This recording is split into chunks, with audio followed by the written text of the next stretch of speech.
All right, everybody, back again with another episode with James of the 4646 podcast. And today we're talking about, surrounding yourself with people who help you get better. Whether it's the outdoors, whether it's day-to-day life, whether it's work.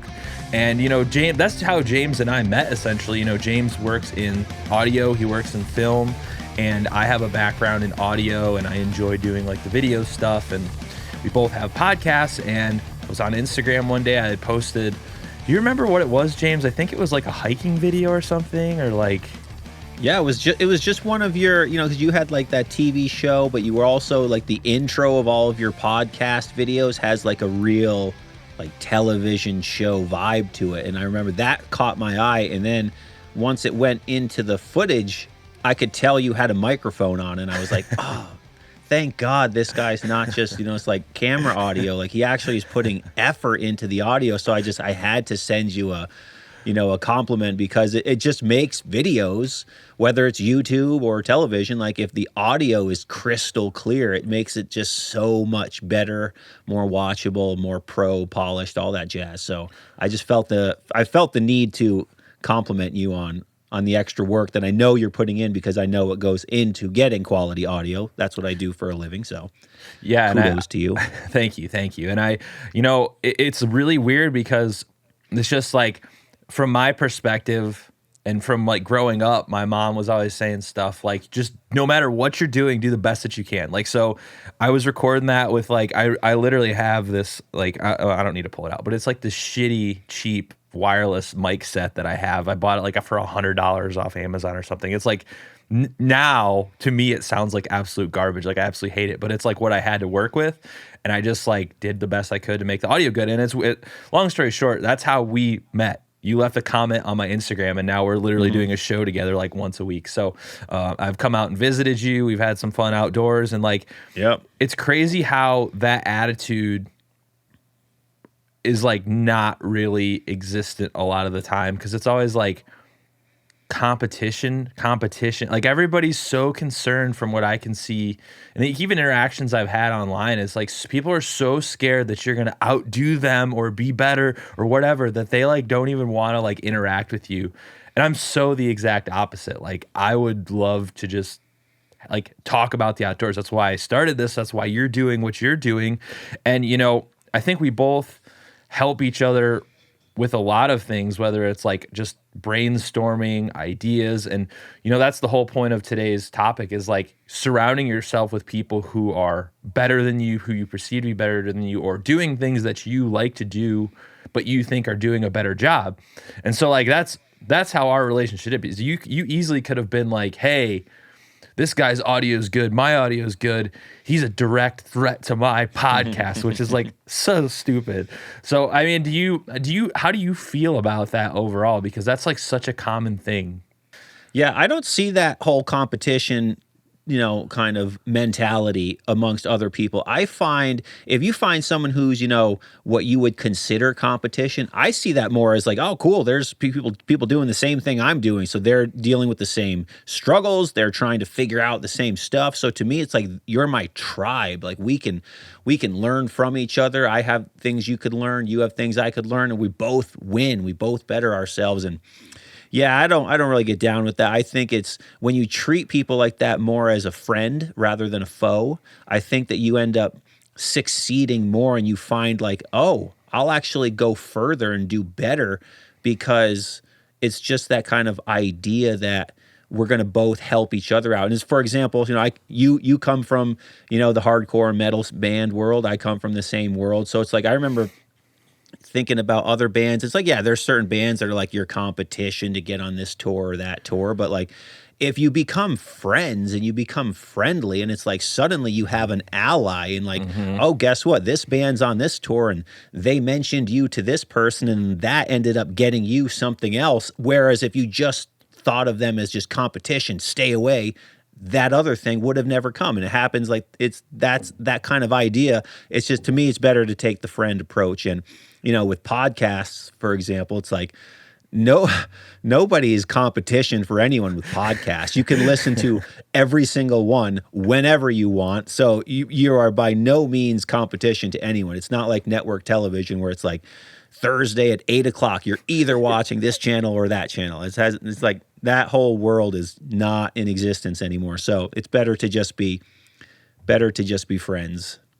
I think there was a turning point when I was in my like maybe mid to late 20s where I started to realize that some of the people that I like were in like my day-to-day life, like surround myself with, just kind of like, I don't know the right way to say it without like offending anyone, but they just kind of like drag you down and they suck. And they like, every time you have something you're working on, they're always criticizing it, but it's like, it's always like the person that's never doing anything. They're always like, oh, that idea is so stupid. Yeah. Why would you even think about it? But it's like, but what are you, like, I always say to myself, like, but what, like, it pisses you off. I mean, it is like you're a human being. You're like, what? And then you're like, what the hell has this guy done though? Like, why am I even taking this person's advice like in any capacity? So I've kind of found myself like moving away. Like I'm not mean to them or I'm not like talking, like I'm never talking to you again, buddy. But I'm like, I don't take what they have to say like with any heed, and I don't like go out of my way to try and make these kind of people happy that, you know, I used to, like they're your friends. You don't want to like look dumb or act stupid in front of your friends. And now it's just kind of like, yeah, whatever. I'm not going to worry about it. I'm not going to go hang out with you all the time like I used to. So do you find that difficult? Because it is hard to like you're like losing that person almost as like a friend, but in the long term, it's like just better for you as a person because they're like dragging your mental state down continuously. Dude, some people are just straight up toxic, and there's no other way to describe who they are, what they are. And they're very consistent. Like, just like everything in life is just toxic. They're just like, you know, their Eeyore is their spirit animal. You know, it's just like nonstop complaining about everything. And it's like the ratio of the amount of complaining to the amount of stuff that they actually do is usually like pretty in line. And yes, I have plenty of friends just like that too. And, you know, some people evolve faster than others in life, and some people will eventually get it. Others just won't. And you got to ultimately make the choice for yourself to continue moving forward. And if this person pulls you back, then to me, it's no brainer. It's, you know, I'm not going to put my energy and focus into you. However, I personally am I am a softie on the inside, especially for people like I've been described many times for any of you Office fans out there that when it comes to like friendships, I am a Michael Scott. Like I will just do anything for you, and I cannot leave a fallen man behind. However, with that, I'm also pretty hard with when it comes to like if you're toxic, I'm not interested. And you know, I do feel every person can still contribute in life. So like I'm not a write people off type of person like at all. But there's also like you aren't bringing anything to the table, and if you're bringing the table down, then yeah, I'm out. And it does come down to the type of people who are doing things and who aren't, because the ones who are, you know, like what we were talking about with the audio thing, like I know what goes into doing that. So I know the amount of work you're putting into that. So I'm like, I wanted to send you a compliment. I think that's the thing people don't do often these days too, is like be willing to just go compliment someone. It's like, you know, if you know what goes into that, send them a compliment. That's cool. You know, I mean, you used to be able to say, hey, you look very pretty in that sweater today. I like that sweater. Now it's like sexual harassment or whatever, but it's like, you know, it's like people just won't compliment each other when it's just like a pure, innocent compliment. And, you know, I feel that whole kind of world of like people being touchy and this and that is why no one compliments each other in general.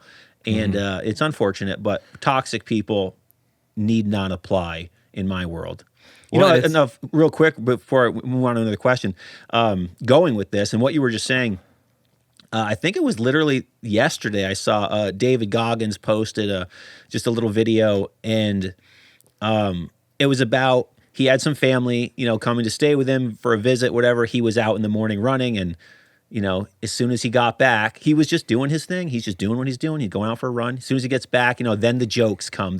Oh, I bet he was out running, or I bet he did 100 miles, or all this stuff. And he's like, I never say shit to these people, but they always have to give me get the jokes out, get the sarcasm out. And it's always because they're actually not happy with themselves. So it's easier to tear others down. And he's like, and he was even saying, he's like, it's annoying. Oh, it's definitely annoying. But what's more annoying is me seeing you sleeping when I'm out doing something. And I thought, I was like, oh man, that was like a mic drop moment. But that is it. If you're not doing anything, it's easy to criticize others. When you are doing something, you're busy trying to do it. So, long answer, but that's kind of how I feel on that subject. Yeah, I have 2 points on that. David Goggins, I think it's so funny you bring him up because people often misconstrue that guy's message. Like he's like, F you, I'm a hard ass. If you aren't doing anything, you're a worthless piece of shit. Like that's like the thing people get from David Goggins. But what he's really saying is what every single person out there on the internet who does any motivational speech or anything is saying. He's like, you have to find out who you are as a person before you can help anyone or do anything.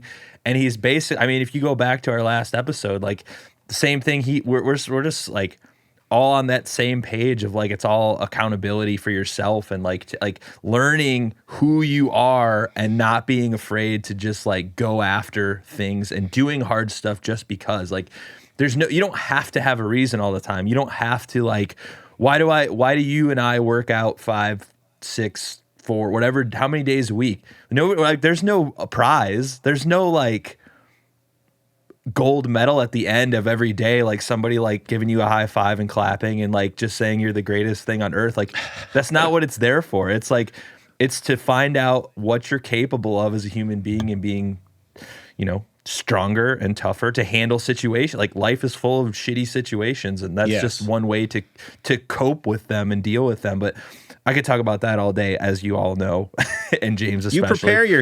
You prepare yourself for those situations by doing things that are hard. It's like, if you focus on doing something that's hard just because, I'm pretty confident I can overcome when life throws you this curveball. You've built up this momentum and this confidence that it spills over to literally everything else in life. Like, for example, a few weeks ago, you told me you did a 3-mile hike with a 100-pound pack on. Why? There's no point into it. You'll never have a 100-pound pack ever. It was awful. When you're hiking, and it was difficult. But let's say now, next time you go out hiking, let's say you sprain your ankle, and you're struggling. Well, I'm willing to bet because you know that you did that 100-pound pack hike that you'll be a lot more confident. Like, oh, I'm only going a mile with like a 20-pound pack. Yeah, I can get out of the woods. And I think that's very important. That's very crucial. And that's why, you do the hard things so that when life hits, because life hits freaking hard, dude. And when it does, you have a lot more confidence to overcome and deal with the shit that's bestowed upon you. Yeah, and the part B that I was going to bring up is I think what you had said with complimenting people and stuff online too, I think a lot of people get discouraged by that a lot too nowadays, because like I'll see something awesome on like Instagram or something, like a really good picture that I thought like, wow, this is like an awesome picture. And I'll go comment awesome. And there's like 85 bots that are like clapping hand emoji 4,000 times. And like eventually people are like, is this guy a robot or is he a real human? So I like try and go out of my way to say things that are like, I am a real human and I'm actually saying this to you because I think this is good, and not just like thumbs up, great job, bro. Like there's 50 of those comments already. So that's a whole other topic as well. But it's good to be personal like that though. Yeah, because we need more of that on social media and just like in the digital world. Yeah, it's so everything's so suspicious, even on my end. I'm like, is this a real person or is this just like It is very suspicious. But I think the main point that we're actually getting to here is that like another thing with like trying to weed out people who just treat you like shit and make you feel like an asshole all the time. Like that's part of the whole like growing and becoming better version of yourself part that we're like continually talking about, because like it's uncomfortable. Like working out's uncomfortable, doing things that are like mentally challenging are uncomfortable, trying to get rid of people like we've been talking about out of your life that for the most part is uncomfortable because they're just living their normal life like you and I are continuously. And they're like, why is he not talking to me anymore? Or like, it is an uncomfortable situation and they may call you out over time, but that's life. Like it's not comfortable. And it's like, it's never going to be comfortable. And I don't know. I think there's a lot of, for what my opinion's worth, there's a lot of, everyone feels that they need to be comfortable all the time. And I always say to myself stuff like, okay, you're hungry. Like, but are you going to die? Like, it's okay to be hungry. Like, oh, I got to get up early today and go do this thing. Like, okay, but is it going to kill you to be a little bit tired? Or like, I just worked 10 hours straight here and like, I'm exhausted. Like, I really don't want to go to the gym. Like, but is going to the gym when you're tired going to kill you? No, you'll be fine. Like, so I kind of am always checking myself and like, I'll text you like, and like, so what? Do it. Like, oh yeah, that's what I'm talking about. Having friends that keep you accountable. And I don't know, man, it's a rabbit hole. I could go down this rabbit hole forever. Get two people that talk for a living together. It's not a good Yeah, but like, that, I mean, it is a good rabbit hole to go through, but I feel like you could write a book and the title will be, yeah, but will it kill you? Yeah, but will it kill you? That'll be the title of your book. It's actually a really good way to look at it. And it's a good kind of mentality to have when you need to, dude, if you just stop and just like be honest with yourself and you have the self-awareness, and let's say you get out of work and you say, I know I should be going to go to the gym to train right now because, I'm supposed to squat today or I'm supposed to run or whatever it might be. And you're like, I'm kind of tired. You know that you should be going and you should go hit that. And, that's a good thing to ask yourself. But will it kill you? And the answer is pretty much always no, which it's actually a good analogy for life. So go do it. I like that actually. Or the title of your book could just be and ... like I'm tired and I don't want to go training. And so you're going to go training, right? You're going to go to the gym, right? Yeah. What are you going to do? Just not train? Or what are you going to do? Just like not pay your bills? You got to figure it out. You got to go. You got to do it. That'd be a good title for your book. That just brings it to the main point is like, I do have people around me, like you in particular. I have friends that I go to the gym with that are continuous. Like if I'm not there for 2 days, they're like, where are you? Like, what are you doing? And like, we have this like accountability group of people. And it's not to say like you shouldn't hold yourself to that standard, but like everybody gets worn out. There's just days where you're like, I'm not doing shit today. Like I'm done. And then you have someone that like, dude, you're kind of being a wimp. Where are you at? And you're like, damn it. Like you're totally being right. And like, I think it's so good to have those people. I mean, I don't have a lot of those people because those kind of people are hard to find in general, but like, how do you have like, how many people like that would you say you have in your lives, and how do they like help you put like the 46, anything example, like in the outdoors, like they're there to help you like push through those moments. Yeah, I would say for starters, keep your circle small. You don't need a lot of those people. And I'm very big on just in general in life, keeping my circle small. I definitely live by that kind of mentality. As far as it's different subjects, I will say like that. I have those types of people. Let's say like the physical element with like training or the gym. I am that for myself. I don't need any outside anything to make sure I go, do the training, do what I have laid out for the week.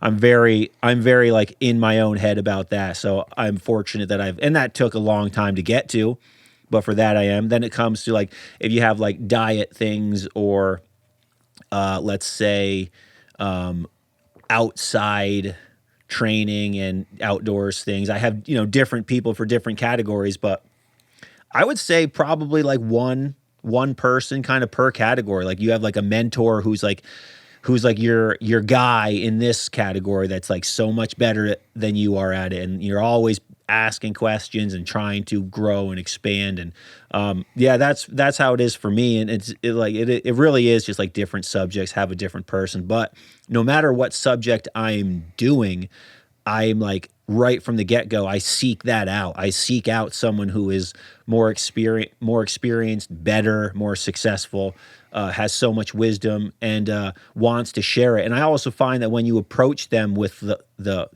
very humble, I am new at this, you are a legend, I will take anything that you'd be so kind to impart on me wisdom wise. Dude, you approach people like that, and you'd be shocked at the amount of very successful people that will just like take you under their wing. Yeah. You know, I have a buddy of mine who I work with, and he just has that in him. He's just like that. He's that personality that just like, he just wants to be everybody's friend. And because he has that personality, I mean, his business mentors, you know, have sold businesses for hundreds of millions of dollars. So like he has like access to these types of people who are just so freaking successful because he takes that very humble approach. And just, you don't have to be afraid to admit if you just like, dude, I don't know.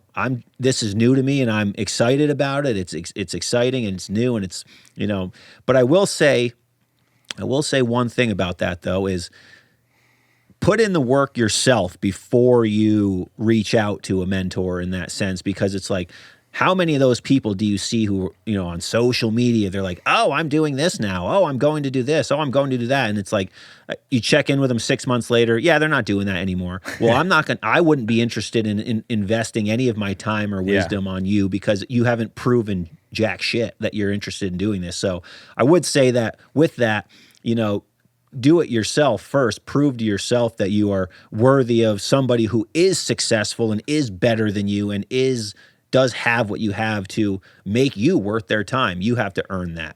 It's not just given. And that brings me back to when I was preparing for the Appalachian Trail. I mean, here I am. I'm like, at the time I lived up in like southern Michigan. So it's like I am in the flattest area possible on earth. I'm training for this mountain hiking adventure. No idea what I'm doing. I've never met a single person who's backpacked. I've never met a single person who's done anything like this. And I was like looking up Ohio, Michigan, through hiker, Appalachian Trail on the internet, just looking. And I found this lady. Her name was Cheryl, I believe. And she was from Ohio, like right a half hour from where I lived. And this is like you said, I had done my research. I knew like the basics of all that stuff from reading online, what you don't need an axe and a gun and all this stuff that they continually talk about. Sure. So I did my base research, and then I reached out to her. She actually, random encounter on the trail, I ran into this lady who I ended up working with later named Kim. And she was friends with this lady, and she does a bunch of backpacking. So I like randomly got to talk to this lady like a few days before I left, because I was like, I don't know, like, am I on the right track? You know, I was young. I was like completely nervous out of my mind. And she gave me a lot of good advice that I wouldn't have gotten from somebody who, say, lived like you in New York and in the mountains. Like, oh yeah, mountains. Yeah, that's nothing, dude. You're good. Like, we don't have those here. Like, I was like, how long is this going to take me? Like, how long am I going to get my ass handed to me before this is like normal? She's like, be prepared for the first month to suck. Like, you don't have any experience hiking up mountains. It's like going to kill you. And, you know, it's good advice instead of just sugarcoating it too. It's like right off the bat, it's going to be hard. Yeah. And tell you right now, I reach out to people all the time who like are significant, like more like bigger podcasts, bigger author, like whatever you want to say, like who are significantly more experienced than me. And I would say 90, 85, 90% of the time they get back to me and are willing to help, even if it's briefly.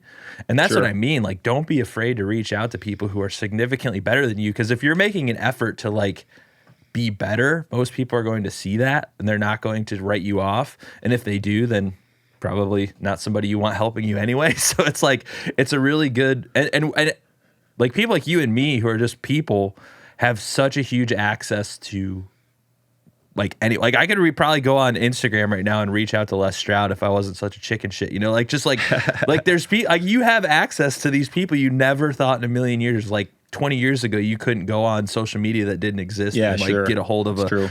someone in your field who's super important. They might be like, why is this guy talking to me? But like, we have that access now, and Yeah.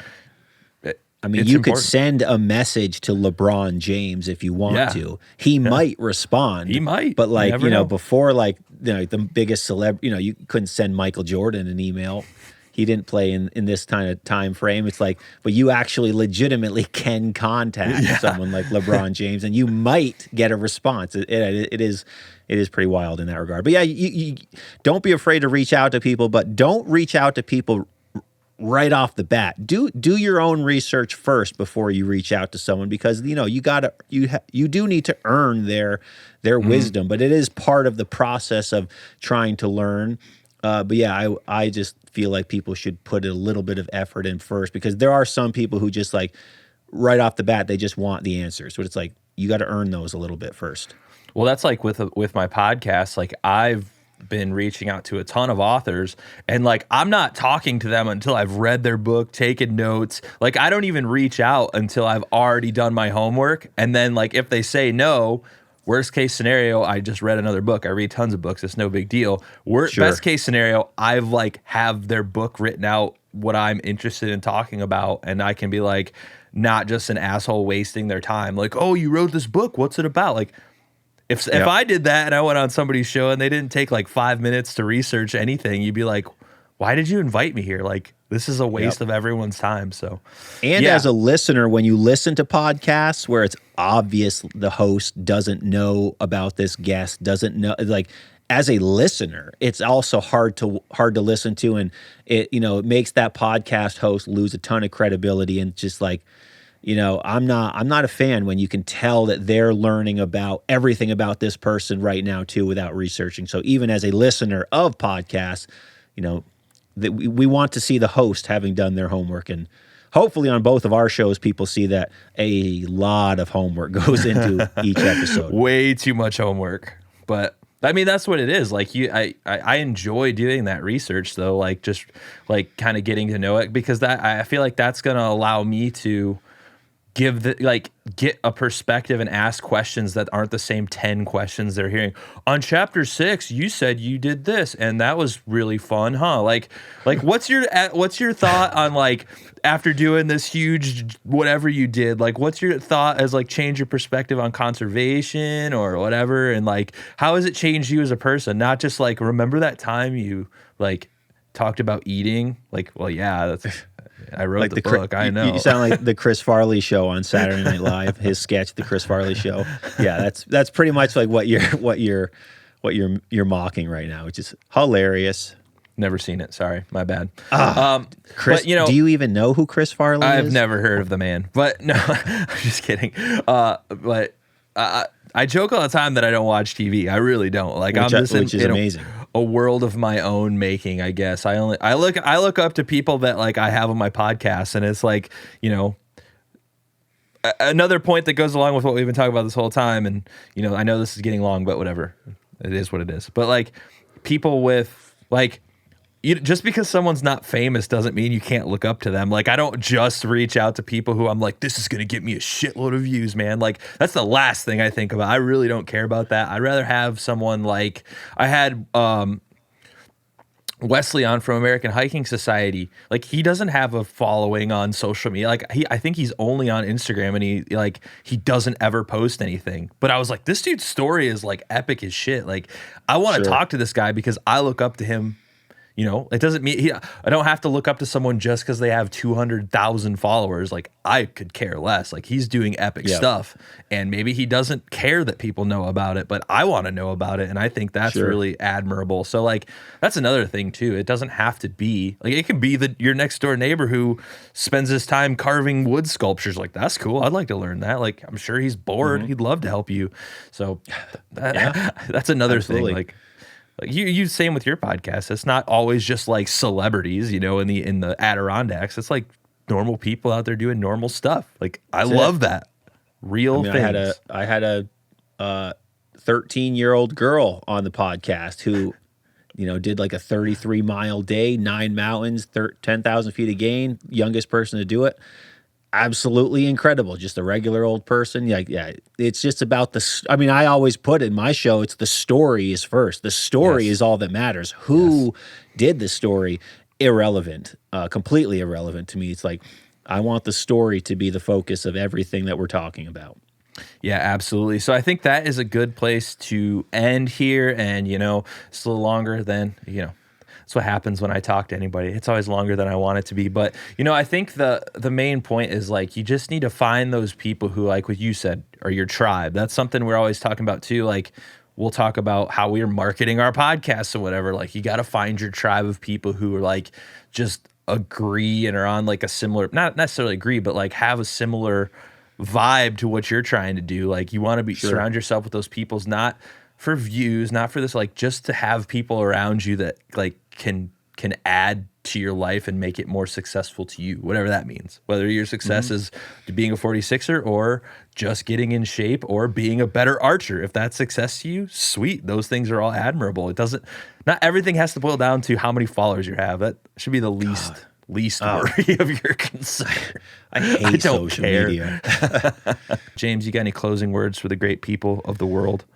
Yeah, I do. Surround yourself with people who are better than you, that will bring you up to their level. Don't surround yourself with people who are worse and will bring you down to their level because they will scratch and claw and try so hard to bring you down. Yeah, don't go for it.